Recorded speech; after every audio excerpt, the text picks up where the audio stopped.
Went all in, played my cards right. Up the ante, won blackjack all night.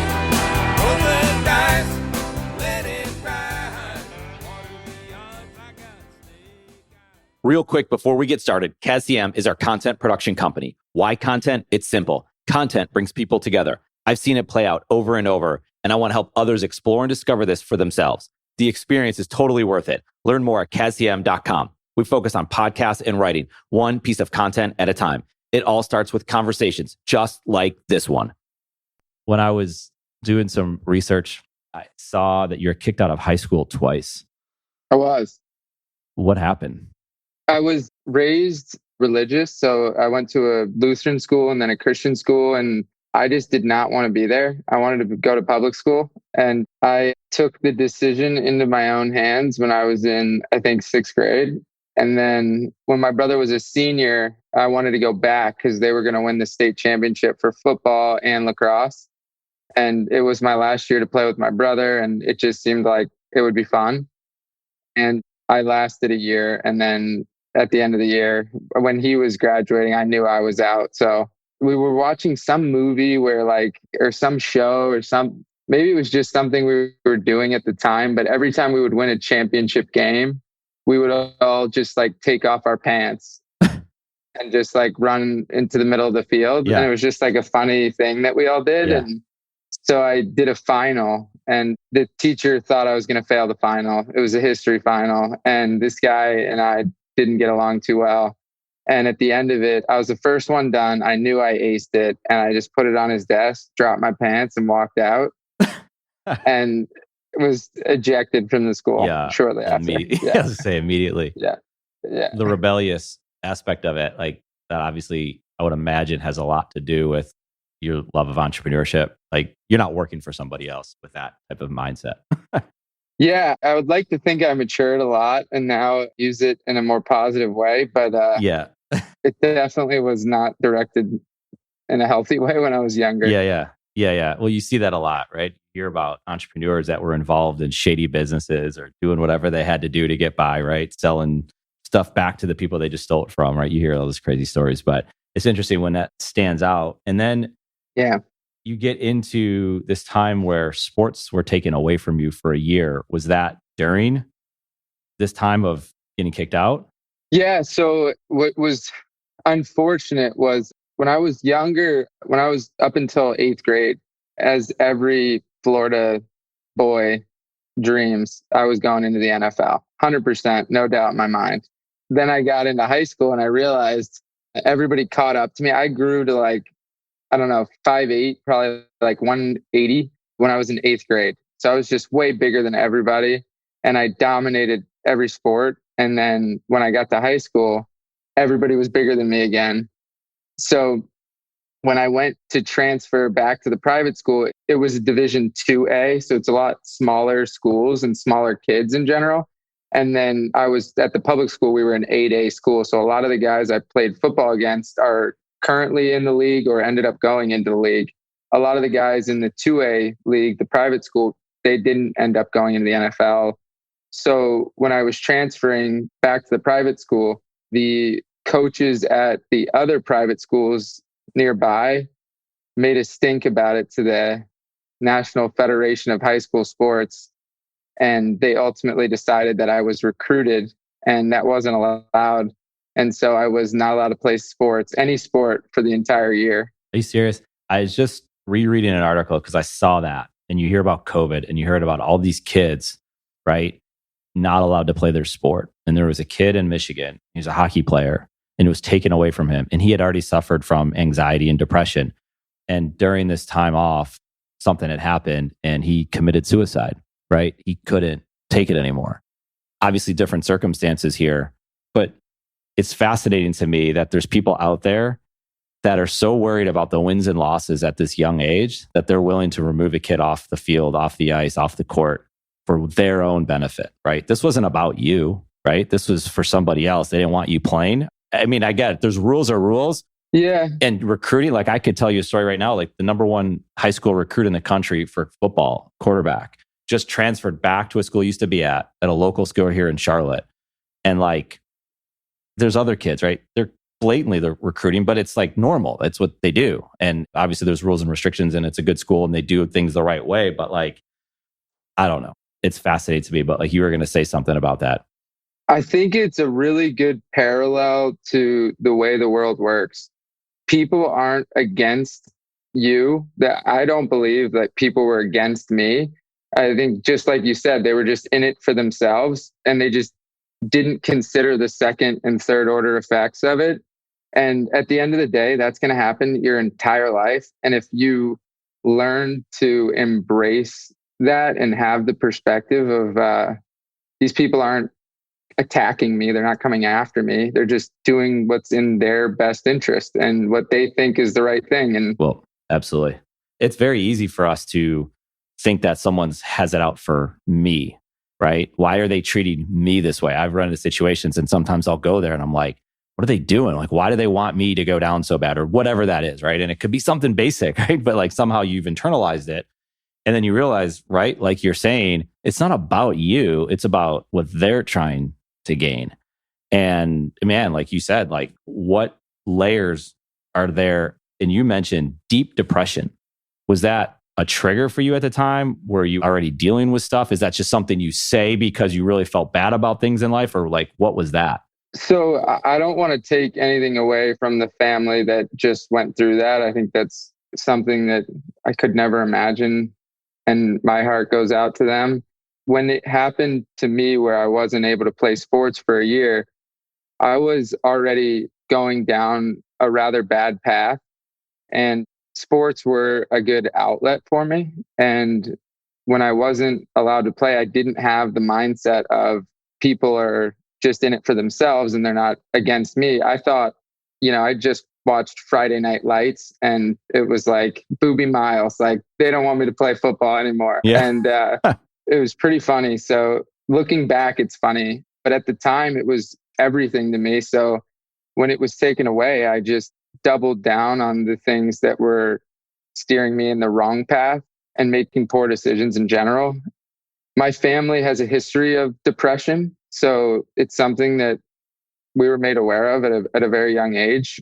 My grandmother ended up taking her own life. So it's something that's really personal and that's been reminded to me and my brother that we look out for in that side of the family. And when all this was happening, I think knowing that that existed in my DNA gave me almost, and I don't think this is true for everybody, but I think when I reflect on it, it almost gave me an excuse to fall into that path and then use that as the excuse for why I'm making all these bad decisions.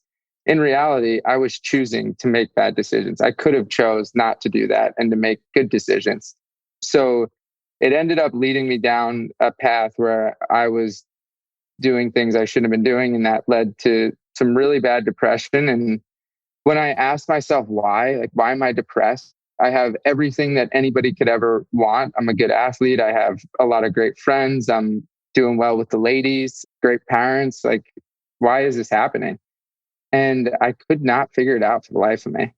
And so one day I asked my dad, and his response was incredible. He freaked out. It was not the response I was thinking I was going to get.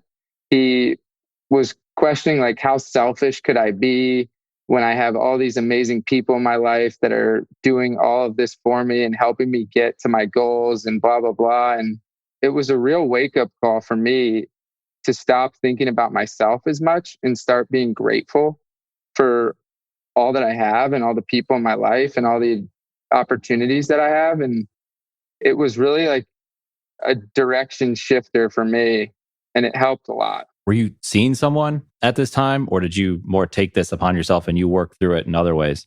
I started seeing a therapist when I was probably 13.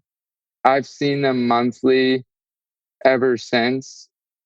I was probably off and on around this time in high school and when I was younger. I didn't want to be like having to go to a therapist, the Right. stigma around it. Sure. Once I got to college, actually, once I started the business, I have religiously gone monthly. And shout out to Sue Firth. She's my therapist right now, and she is incredible. The best, I think, in the world. And now a ton of my friends who are entrepreneurs go to her.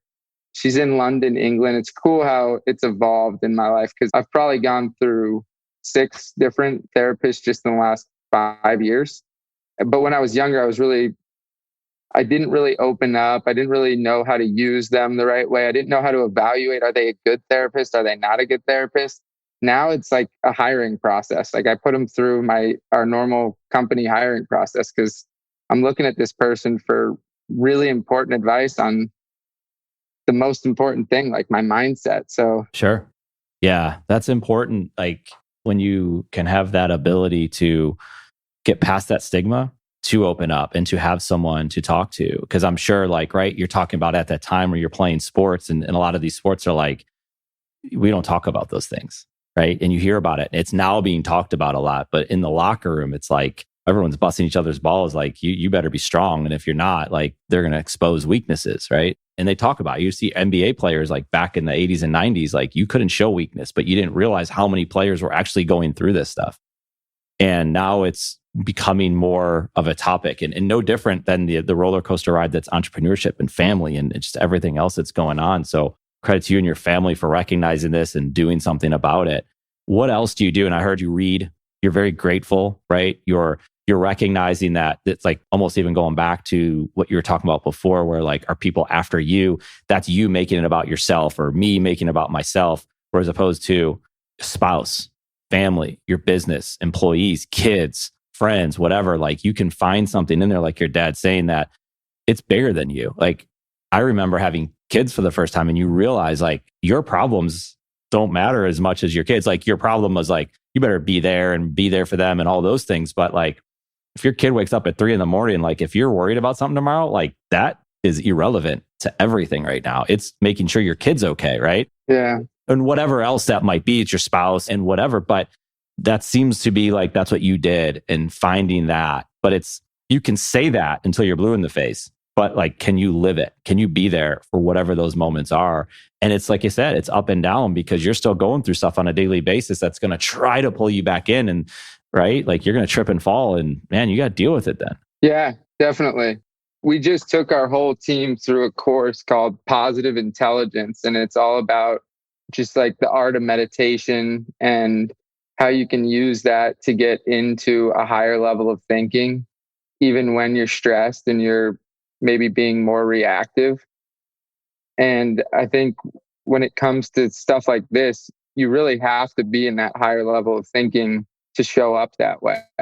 If you're in a reactive state, it's going to be really hard to not go back to the easy response, which is like, why are they after me? Yeah.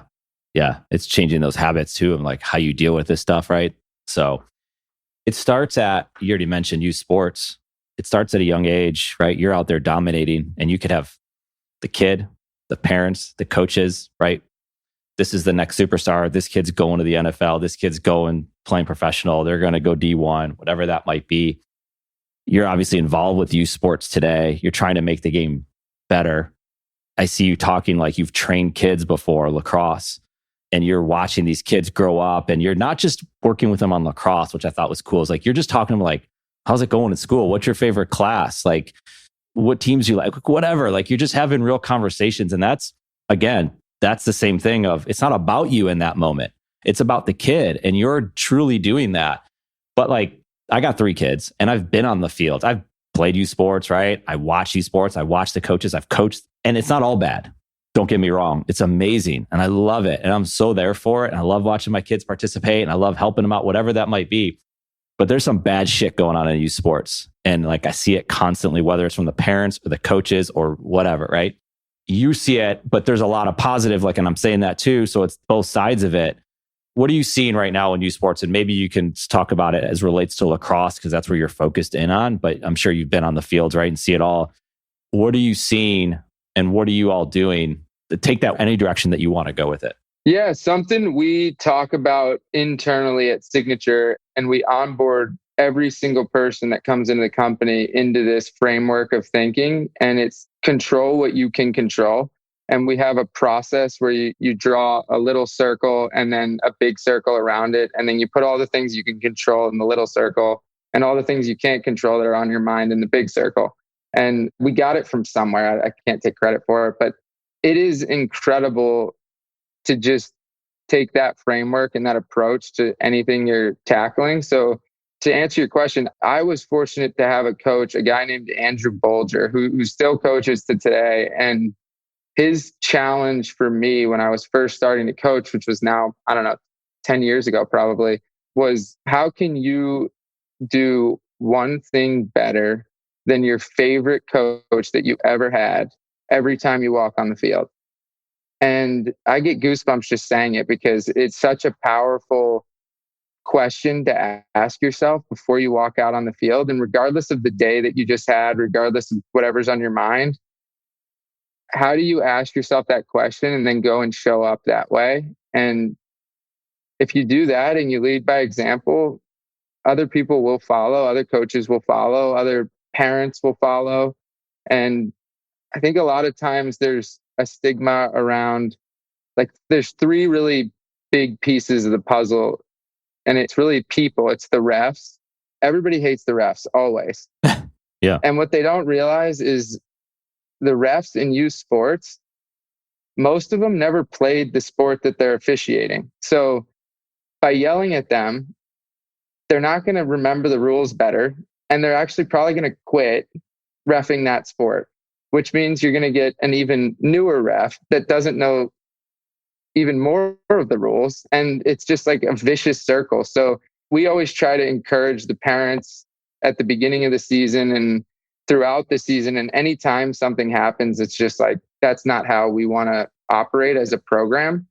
We'll go to the sidelines and have the conversation with the parents and just explain, like, if these refs aren't here next year, you're going to get refs that know even less. And that's not going to be good. So that's the first thing that I think is controllable just through education and just understanding like what outcome these parents are after, and then trying to help them get there by them just knowing how the back end of like refs learning the sport works. And then the second is the parents. I think the parents are so misunderstood on the sidelines. And even when they're yelling at the refs or they're yelling at the other teams or they're saying something that, I don't know, they shouldn't be saying, it's just that they're super passionate about their kid. They just need to be coached on how to direct that passion in a positive way. And if they know how to do that, then 9 times out of 10, they're going to show up and be like the best parent on the sideline. So just really encouraging them from the beginning of the season and throughout the season that if you're going to say anything, it's got to be positive, whether it's about the other team, your son, your daughter, the refs, the coaches, whatever it is, scream it as loud as you can, but it's got to be positive. So it's great ground ball or great pass or great goal. It's not kill him. It's nice play. Right. And just leading by example for the kids and really being a good sport from the sideline, but knowing how to do that. And I don't think that a lot of parents ever get coached on that. And I think that's an opportunity that we can control. And then the third is the coaches. I think there's a lot of coaches that are genuinely out there because they want to give back. And some of them just don't know how to, because coaching is a lot like management, and management is really hard. And now try managing a team of kids. Like, it's even harder. Yeah. And now throw in the parents screaming on the sidelines and the refs not really knowing the rules all the way sometimes. And it's like, these are all things that we can control in the way we can control them. But when we're actually there on game day or at practice, we can't control those things. And we have to focus on the kids, and we have to do it in a way that teaches them the values that we want them to learn through sports. It's not just about winning and losing. I love winning. I really love winning. I would say I equally love losing because you learn something every single time. And it's a humility check. It brings you back down to earth. It helps ground you, and it makes winning much more fun when you get there. So that's kind of what I'm seeing in how we're approaching the game. And coaching is something that I've done for the last 10 years. It's a hobby of mine. I do it for free. I just love doing it. And some of the kids that I coached 10 years ago, I still have relationships with. I was just with one of them a couple of days ago. I'm not coaching him anymore, but we still just will go out and get breakfast or get lunch and just talk about where his life is headed and how I can help steer him in the right direction. It's brilliant because you don't see that. You don't see the parents getting coached, understanding. I've seen it before. It's that one league, it's a youth basketball league, and they're very young. It's in a gym, and the gym has a tendency to get very loud, right? And he's encouraging the excitement. Let's make this place loud, right? He's asking for that, but in a positive way, just like you said. You wouldn't cross him, right? Like no one's crossing him. But I've seen people get escorted out of the gym the second they go in a different direction, because that is toxic. And then all you need is one, and then two, and then it's 10. And next thing you know, it's like everyone's yelling back and forth. It's a very positive environment. You want these kids to show back up. I've seen kids not want to play because the parents are yelling. And like the refs, like we can go watch. NFL was just on. Like there's a ton of bad calls this weekend. It happens. That's the NFL. I'll look at my son who's on the side. I'm like, do you think that these refs, like they struggle at the professional level when there's millions or billions of dollars on the line? What do you think's going to happen out here? Now, does it make it like, oh, that's not right? I get it. And maybe there's a better way to train the refs and all that kind of stuff. But like, what are the expectations here that they're going to get every call right? I mean, you've seen their ref where maybe they're out of shape and they don't leave the midfield and they can't get to one end. It's just like, let's go out here and have fun. But to have that mindset that you have you can only do what we can control. So if we can coach our parents, I can't guarantee what's going to happen on the other side of the field with the other parents because I can't control that. But I can control our parents and our kids and how we feel about the things that are going to happen. Like I said, it's brilliant. You don't see it enough. And hopefully conversations like this, someone hears it and like, you know what? I could do a better job. The other thing I've heard is talk to this group, Modern Day GK, and their goalkeeping trainers for soccer.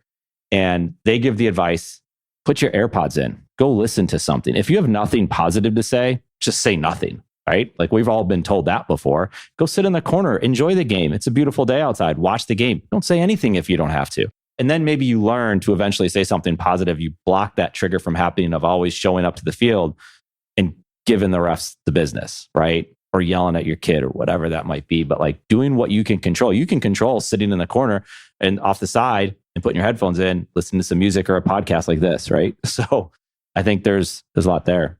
Yeah. And if you're in that place, I would highly encourage you to get a therapist and Right. do some self-reflection because Absolutely. Being a part of your kid's journey in sports is such a cool experience. I don't have kids yet, but I can only imagine. And to have to miss that because you don't show up the right way. I don't know that people are self-reflective enough if they're not showing up the right way to put on headphones and go sit in the corner. I mean, those are the type of people that aren't, You'd have to have that self-reflection in order to even be aware that you're doing it. Like, you know what? People are going to say something. Maybe something really bad happened and you had to say something, like, whatever, it got out. Okay. You can catch yourself at that time. If you think about, if you write it out and journal about it and be like, why did I say that? Whatever you come up with. Because like, then you're aware of it. And maybe you won't do it again. But like, to your point, that takes that individual to be reflective, to be aware, to then not do it again. And it's very difficult to do without question. And because you're saying, hard. It is hard. And it's to be there and to just be a part of it because it's not about you. It's not about the parents. It's not. I think being supportive is amazing.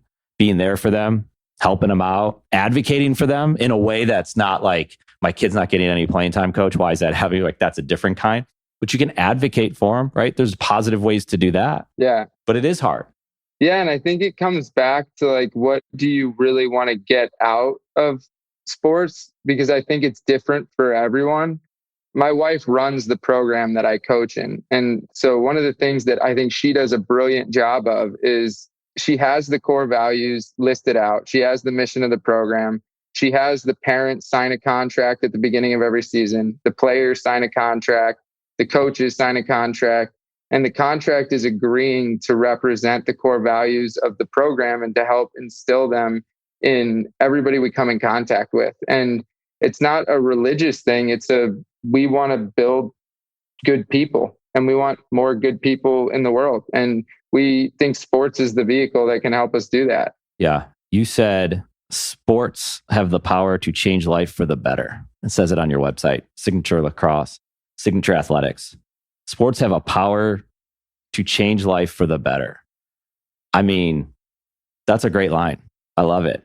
Because sports can have a way of like totally, I'm from Buffalo, New York, right? So we're big Bills fans and all that. It's a tough loss, right? And you see it because there's a psychology of the sports fan, right? So sports is whether you playing it, engaging it, following it, a parent of a kid that plays sports, you're a fan of the Bills, you're a fan of the Patriots, whatever that might be. People struggle with it. Like that's on the fan side of it, but even players, right? And it can lead to some bad things, no doubt about it, when you go through it over and over again.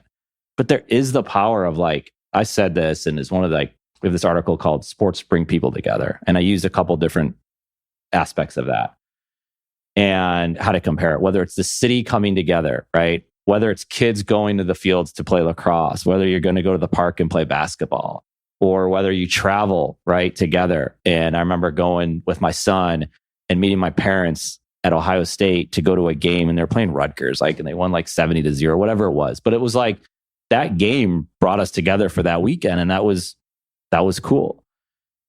And then there's just so many aspects around it. So I agree with it.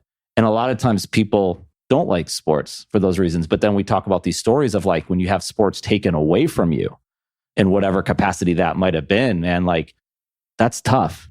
That's something tough to deal with. Like running around and playing, like that's not bad. And yeah, like what's your ultimate goal? Not everyone can be the best. Like I've seen it. I've heard the stories of like the kid shows up on the ice and like, oh, there's the next Connor McDavid. And you're like, maybe that'd be awesome. But like, what are the odds of that? You know, it's like you do a podcast, like you're gonna, right. You're going to be the next Joe Rogan. I'm all for it. Next best singer, Taylor Swift, like whatever that might be. Yeah. It's hard work to get there. Like hear their stories of like how many times Taylor Swift was turned down. Anyway, sports having the power to change life for the better. Talk about that. Like, and everything that I just said. Yeah.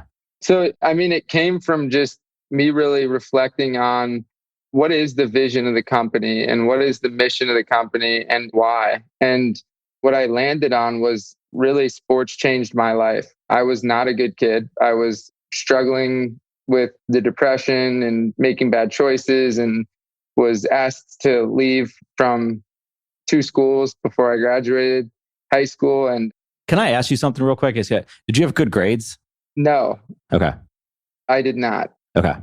The traditional school system wasn't a good fit for me for a lot of reasons. I think it's pretty traditional for a lot of entrepreneurs to not fit well in there. I have really bad ADHD. I wouldn't say bad. I mean, I have ADHD to the fullest extent you can have it. And it's a superpower if you use it in the right way. I'm deaf in my left ear. I am dyslexic. Busy work doesn't work for me. I want to be stimulated. I want to ask like really challenging questions. I want to critically think. So I think there are now different types of schools that are starting to show up. The one that Elon Musk is doing, it sounds incredible. I want to go there just at this age. So you're talking about the synthesis school? Yeah, it's a really, really cool concept. And I think the more that we can shift like the traditional schooling system and offer other avenues, the better we're going to be for the world. So back to your question. Yeah, so founded on the belief that sports have the power to change lives for the better. That is the first half of our vision statement. And yeah, it's so true. But sports really do have the power to change lives. And if we can help cultivate that through making really like world-class equipment and apparel and having messaging inside of those products and in those client journeys that really helps promote that championship mindset and really just the concept of getting better every single day in all aspects of your life. If you can do that, you're going to have a hell of a life. It's going to be incredible. And sports can teach you all of that. And it's on the coaches, the program directors, the parents to really build that into the development model that you're going to use every season or every time you walk out on the field. And I think the first part of it that we talk about with our U8 and U10 groups, under 10 years old, under 8 years old, is anybody who's coaching that age group, any parent who's involved, the goal is to just show them how and what it looks like to be passionate about something. And it could be this sport. It could not be. It could just be working hard. It could be pushing yourself. It could be being a great teammate. But there is something some aspect of sports that every kid can fall in love with and be passionate about. And there's so many people who go through their entire life and you can see it on their face. They've never actually been passionate about something in their entire life. And that just is such a painful thing to think about. And it makes you want to just go like, give those people a freaking hug. Because life is worth living when you're living it passionately and when you're chasing your dreams and your goals. And to teach kids that, I think, is a really powerful thing. Yeah, it's hard too, because if you are passionate about something and it doesn't go exactly the way you want it, or you lose the game or whatever, that even if it's not sports, right? When you go all in, you risk losing something. But that's why you go for it.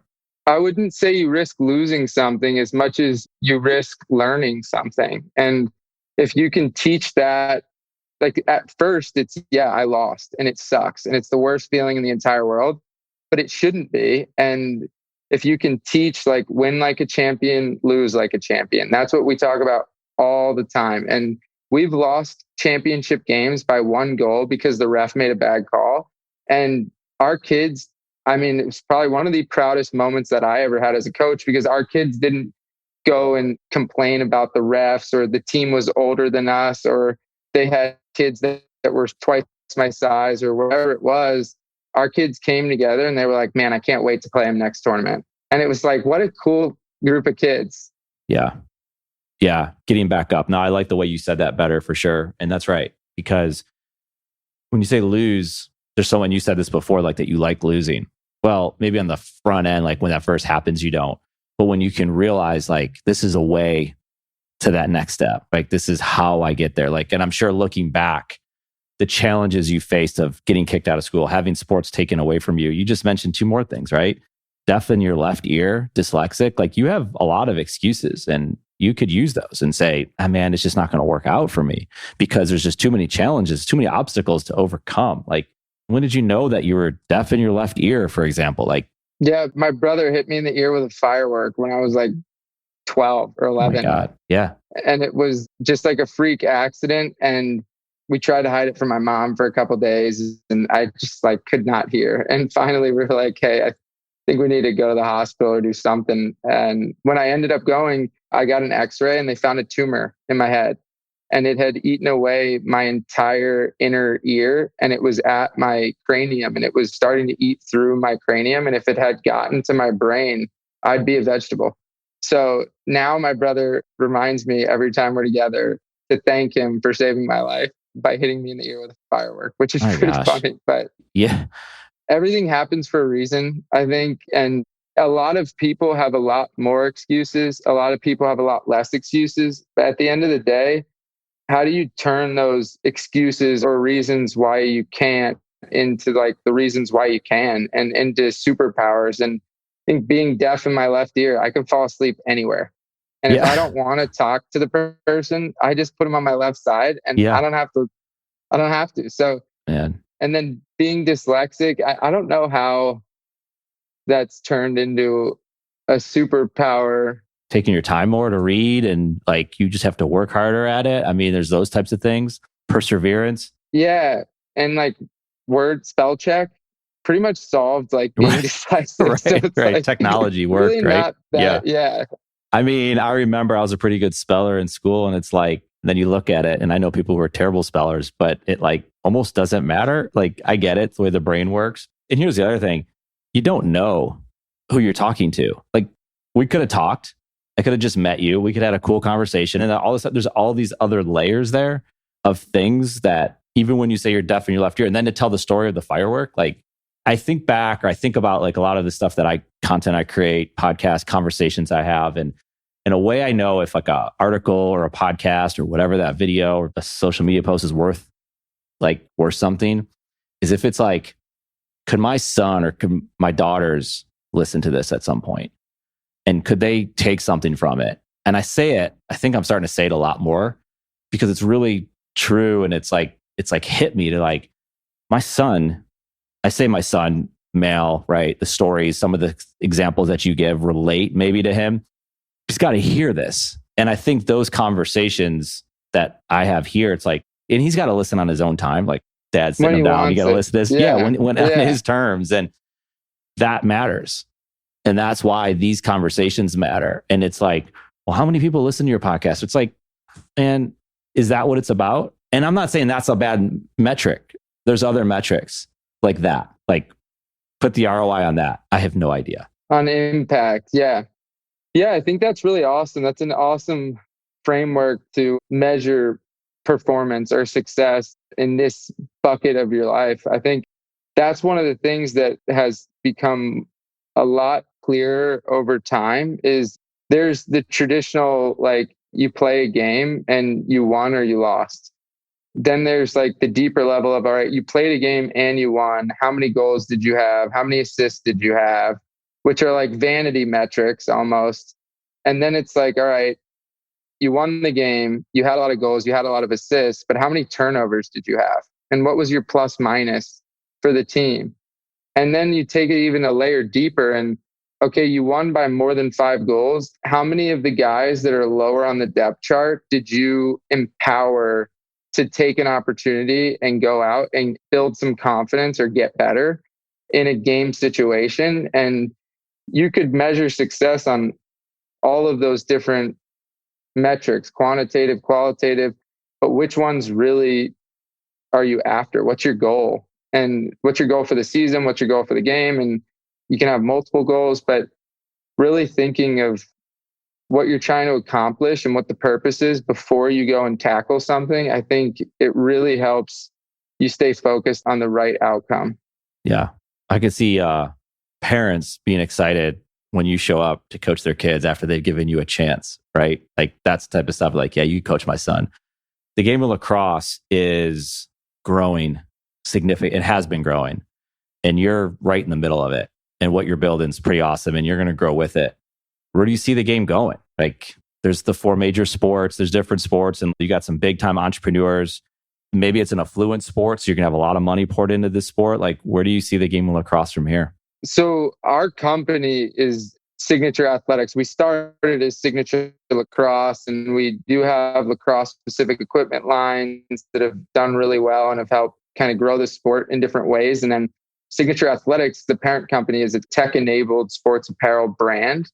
And we're really starting to look at this year, we'll scale into our next sport. Next year, we'll be in 2 additional sports. So we're really looking at expansion much past just lacrosse. We'll always stay true to our roots and always be a big part of the lacrosse community. Where I see the direction of the sport, I think there's a ton of opportunity to get more players involved from different backgrounds. I don't think it needs to be a sport that's really affluent. I think it didn't even start out that way. I mean, it started as an indigenous game. So it became kind of commercialized that way through its life cycle. But I think the sport is at a really good point to start broadening who plays the sport. And I think we could be a big part of that. I think there's a lot of groups out there that are trying to start that momentum. But we run programs like the Grow the Game grant program. We're giving $1,000 grants to youth programs across the country to help grow the game. We'll be launching the Signature Scholarship Fund this year. We'll be partnering with a group like Boys and Girls Club or somebody like that, and then scholarshiping kids from more marginalized backgrounds that want to try the sport. And we'll cover their registration fee, their uniform, their equipment, and then actually partner the Boys and Girls Club with one of the hundreds of programs that we're partnered with to coordinate like the transportation and everything. So I think when we start to see different groups of kids playing the sport and they're going back and they're talking to their friends in their communities and saying like, hey, this is an opportunity. Like it's a fun sport. I know I fell in love with it. And I was a football guy through and through. I played basketball, soccer, wrestled, everything. And when I started playing lacrosse, it was like, wow, this is a game that is really unique. It's incredibly strategic. It can be very physical, but it doesn't have to be. And there's a ton of finesse and a ton of like hand-eye and just like incredible plays that the athleticism is just incredible. Yeah. So what other sports are you working on now and where are you expanding to that you referenced? So this year we'll expand into field hockey in April, May. we'll launch this Signature Athletics apparel line, a super premium high-end apparel line that we've been working on for over a year. I'm really excited about that. And then we'll launch into field hockey in May, and then soccer and basketball in 2023. And then we'll be in all sports by 2024. So that's the roadmap for the company. You had mentioned this guiding North Star in an interview I heard you did, and you referenced your dad, and you referenced this along the way, and you've talked about these aims that you have, like you just did there, and sports having the power to change life for the better. Like these are some grand aims and directions that you're going. That's obviously guiding you in all that you do, right? I hear it in a lot of the different things that you're saying. Even when you talk to the kids, like, what's your aim? What's your goal for the season? Yeah. Like bringing it down to a small, like to the one player on the team, but how impactful that is. Was that from your dad when you started like seeing that? And you reference even in the passion, when you have that passion, like, I just want to be a part of this every day and just be a part of it down the road too. So I aim to do these things. Like, where'd that come from? Did you read the book, The North Star? Like, No, the North Star thing is something I have talked about a little bit, but I was very lucky to have a really great dad, and he spent a lot of time with me, and he wasn't a very religious man, but he would always say a prayer that me and my brother would have a positive impact on the world. And that's always been a real guiding North Star for me. And so goal setting and how I got into that, it was actually, now that I think about it, it was part of the depression that I had, actually, which is pretty crazy to think about. But one of my goals when I was younger, I've always been a very goal-oriented person. And one of my goals when I was younger was to be an All-American lacrosse player, or to be an All-American, I think, in any sport was really the goal. And then as I started to progress, I was like, all right, lacrosse is the one I can do it in. And so when I became an All-American after the season that I wasn't allowed to play, the very next season, my junior year, I became an All-American. And as soon as I achieved that, I just fell right back into this like massive depression again.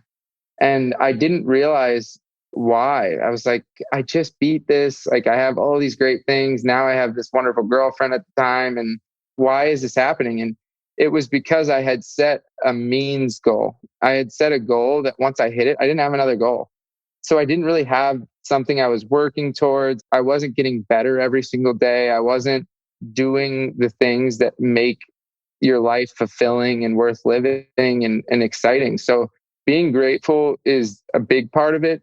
I also think that one of the keys to really being happy and fulfilled in life is constantly trying to get better. And it is really that growth mindset and working towards something. So when that happened, I really learned, okay, I need to set goals and more of a vision for my life, for what I'm trying to accomplish, than just goals, and then cascade that vision down to goals that I can realistically hit along the way.